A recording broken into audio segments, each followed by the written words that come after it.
Hi, I'm Sudeshna S Chowdhury. I have my own studio called Studio.O. I'm an architect by profession.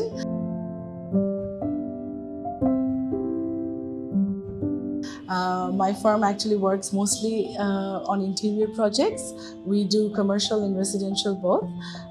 Among commercial projects, I think we've done a lot of restaurants which many people have visited. There's Sura, there's Laughing Buddha. We've done Fat Emperor as well in Gulshan, and recently we've also done a Travelist in Hungary. These are a few of many of our restaurant projects. To talk about one of my favorite projects, it would be a recently done commercial space, which would be the We space for Woolworths Group. Why I like this project is because it's a highly functional project, and the space has been utilized in the optimum possible way. So I really enjoyed working with Woolworths team on this project. So space optimization, it actually depends on the user and the functionality of the project. For commercial spaces, space optimization, from what I understand, for offices, it's very different than what it is for residential projects. For offices, we have seen that recently the trend has changed a lot, where collaborative spaces have been introduced, and then there's social spaces.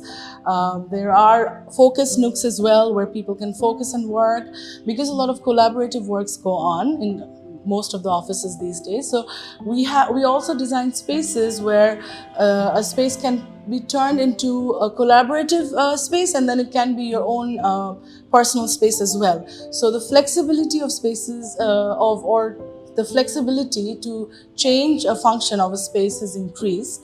Ergonomics also, I think, plays a very important role in space optimization these days. We have seen a need for height adjustable or ergonomic chairs. These are in trend now. In terms of restaurants also, we've seen that people try to maximize the number of seating capacity, keeping in mind the aesthetics. For residential projects, I feel that this whole thing actually depends on the client and the user, because at the end of the day it's mostly about the user.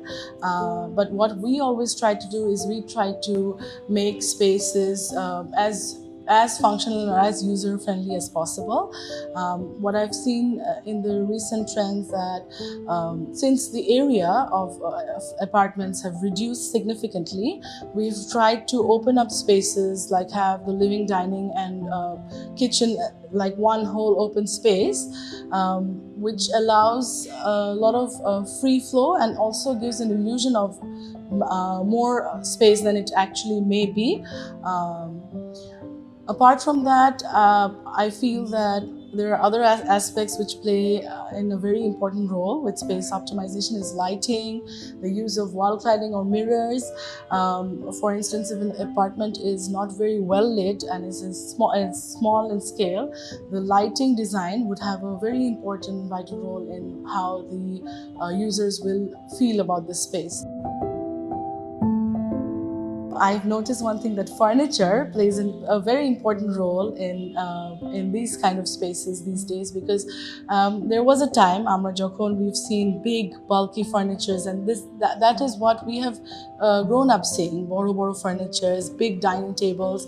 But now all the furnitures are very ergonomically properly designed, where they don't take up too much space. The furniture are also multifunctional. So lighting, furniture and wall claddings, these play a very important role in space optimization. Recent times I've seen a high demand of modular, sustainable and multifunctional products.